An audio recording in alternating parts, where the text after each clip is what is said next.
So for Christmas, my son asked me to make him a cat pod. So I whipped this up and my cat fell in love with it. Even though he has his own, he liked this one better. And so I'm making a second one. And I'm gonna show you how to do it. Really simple. So it's 8 pieces, and I'll put a link to the pattern. You just cut out the foam. I'm using 1/2-inch foam. That's a little harder to sew through on a household machine. I have industrial machines. You can use 1/4-inch foam. It's just not quite as firm.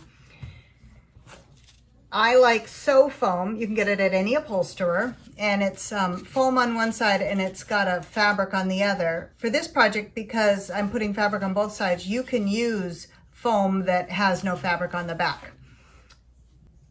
I cut out some fleece because I want the inside to be super cozy. And this is just a micro fleece that I had laying around. And I'm gonna put that on one side. And I don't even bother to pin because I'm just not much of a pinner. But you can pin that in place, but the foam kind of grips right onto that. And then the outside is gonna be this funky animal print. That's also micro fleece that I had laying around. These are both fabrics left over from my costume shop that I used to have. I cut the foam to the exact size. I cut the fabric about a 1/2-inch, 1/4-inch, 1/2-inch bigger all the way around so that it, I don't have to worry about lining it up. So again, I'm not a pinner and I can just feel the edge of the foam. If you're not comfortable, certainly pin and sew one side, and that'll make a seam, and then you can put the other side of fabric on. But I've sewn foam for years and years, and I'm just totally comfortable about just sewing it and feeling the edge of the foam and lining that up on the edge of my foot. So I'm sewing both layers on. You may find it easier to do the top layer and then the bottom layer. So all 8 pieces are going to get 2 layers of foam around them. So this is the stack I have of this. And now you can just trim these. I have a serger, so I'm going to go ahead and serge the edges of these to make it more tidy, but just cutting the edges, trimming them close to your basting line is fine. So I'm going to go do that.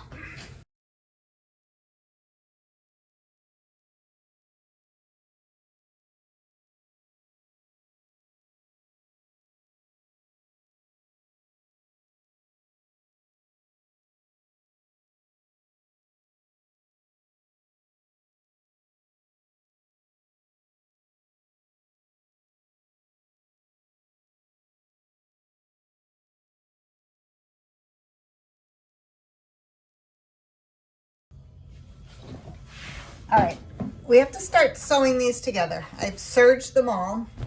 I'm going to do 2 at a time.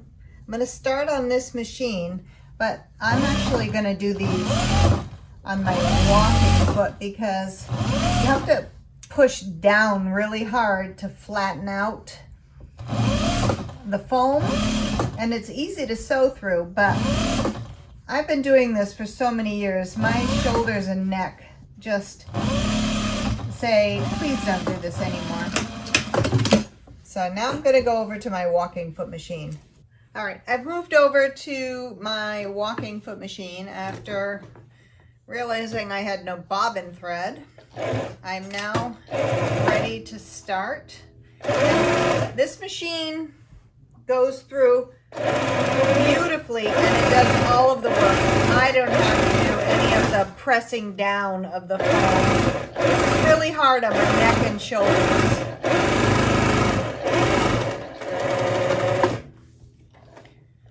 But it doesn't have a fancy thread cutter like the other one. So what I'm going to do is I'm going to stitch 2 at a time, all the pieces together, and then when I'm done doing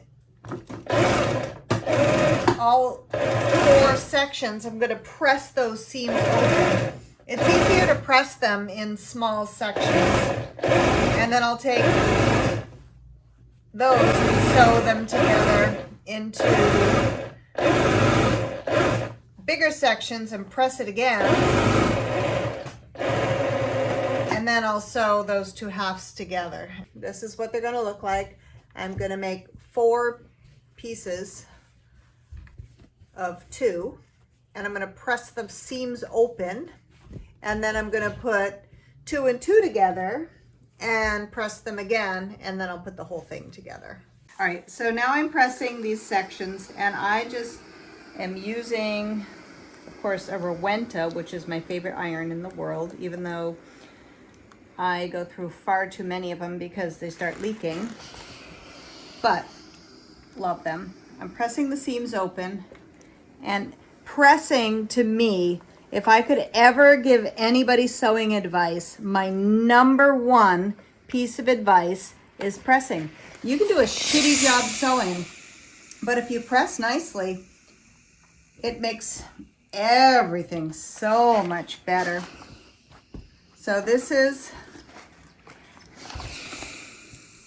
the seam all pressed out nice, and that's what's going to make this a nice, smooth, round sphere when I'm done. So I'm going to do all those, and then I'm going to go back and sew the other pieces together. So I've sewn 4 pieces together on this half and 4 pieces together on this half, and now I'm going to press this seam. I pressed it open from the back side, and then the other important thing is pressing it from the front with, I have a pressing tool. So they make commercial hams, which I have one over here. This one, they come in a bunch of different shapes and sizes. This one is filled with sawdust. That's really nice. I like this one. I use it a lot. This was one I made for when I make hats, and I just rolled up wool sweaters. So it's 100% wool filled, and I just made it into a shape I like and then made a cover over it that I put on real taut, and it's actually not even sewn on the bottom. I just pinned it with one last piece of wool over the top. Wool is beautiful for pressing. So I press the seam open on the back side, and then this allows me to really press it from the top. And again, pressing is so important in sewing. And I'm going to show you one that was pressed and one that was not, and hopefully the camera will pick up the difference. So see the shape difference, how perfectly round this one is versus this one that was not pressed on this seam. These seams were pressed, but this one was not. That's the difference between a good pressing job and a bad pressing job. Looks like a walnut cracked open. All right, I'm going to press this one, then we're going to put it together. Okay, so I've got my 2 half walnuts perfectly pressed. Did I mention how important pressing is? It's super important. That's the difference between an amateur and a professional look of a product, is how well you press it, in my humble opinion.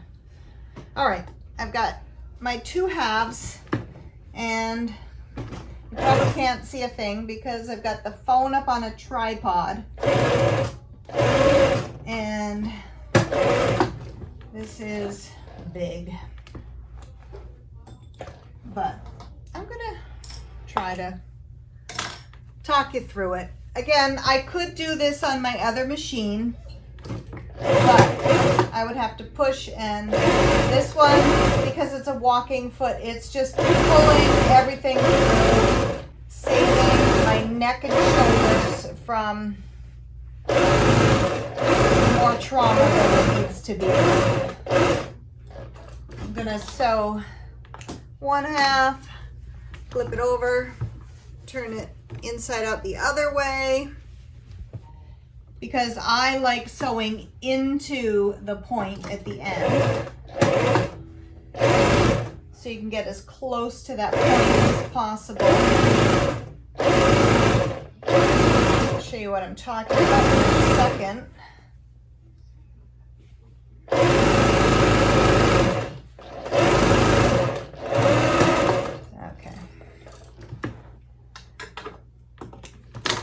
this is the point I'm talking about, trying to get in here. It's okay that it's not closed up all the way. I don't mind that I can put my finger through there because it's air ventilation, and this is just a cat toy. It's not going on national television. It's fine. You could kill yourself and try to close that up, but a sphere is actually one of the hardest things to make perfect. This is perfect enough. So now I'm going to go and I'm going to press these two side seams because they're sticking out funny. And then I'm going to put the little flower into the opening. Okay, I sewed the two halves together and I pressed all the seams open. And now I have to make the little flower that goes at the opening. And you can do anything you want to. I just folded my piece of foam into 8 and made little notches, and then just did little half circles, and I'm going to sew it to make it a flower. It doesn't have to be perfect because it's getting put in the opening almost gathered a little bit. It's just whatever you want to put in the opening. I actually thought about making a giant pair of lips. I thought that could be fun too. So whatever you want, just 2 pieces of fabric that you like on a piece of foam. And this one, even though the rest of the sphere is 1/2 inch foam, this is just 1/4 inch foam, which is plenty for the opening.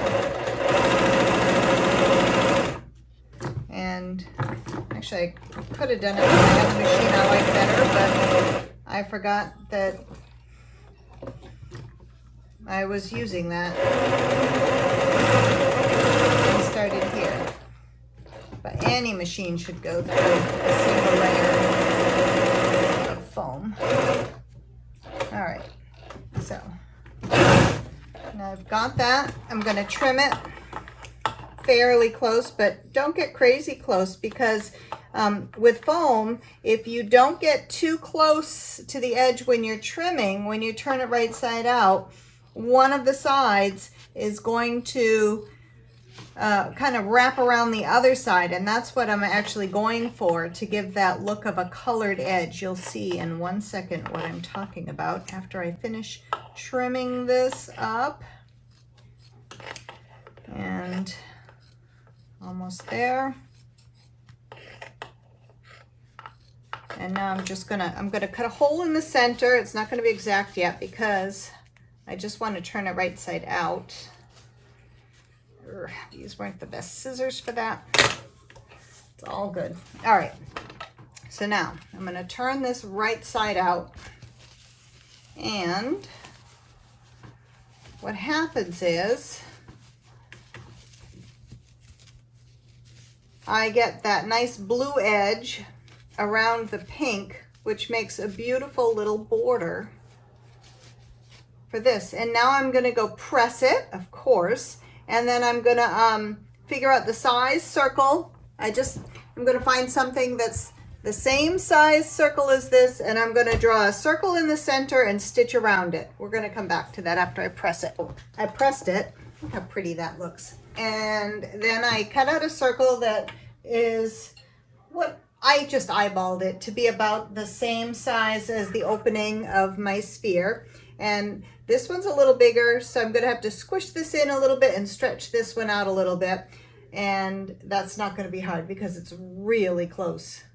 So what you need to do is put the right side of your flower to the wrong side of your sphere.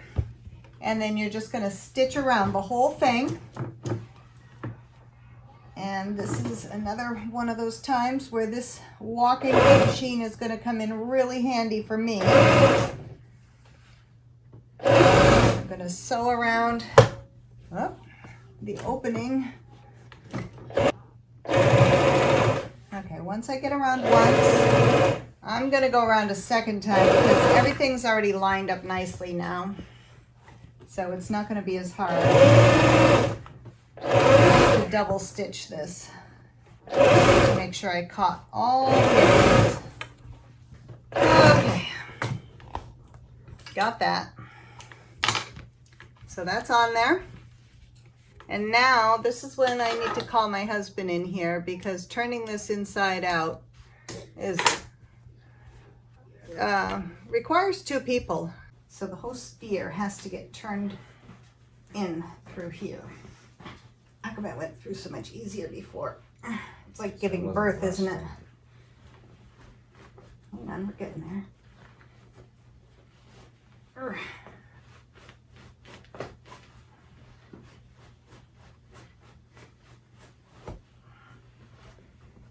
little bit more. We got it. We got it. We got it. Thanks, babes. We did it. So this is what it looks like. Turn right side out. Now we're gonna need to press that down. But oh my God, it's so stinking cute, this pod. Okay, the last thing I'm gonna do, and you probably do need an industrial machine for this if you're using 1/2-inch foam, I'm gonna top stitch this down. You don't really have to because it's fine. I don't know if I can get an angle here, but that's just what I want to do, is top stitch this down. So here goes that. And you're probably not even able to see anything that's happening. It's hard. There's a lot of manhandling involved with anything like this. All right, we got it. It's stitched down. It's done. We've got our pretty flower pod. I'm going to trim some threads, and then we're going to get the kitty to model it for us. All right, that is the completed pod. It doesn't get any cuter than that, does it? Hi. What you got there?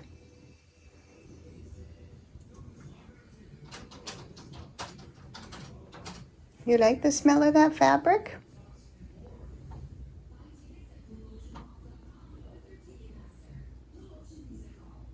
What do you think? You checking out my workmanship?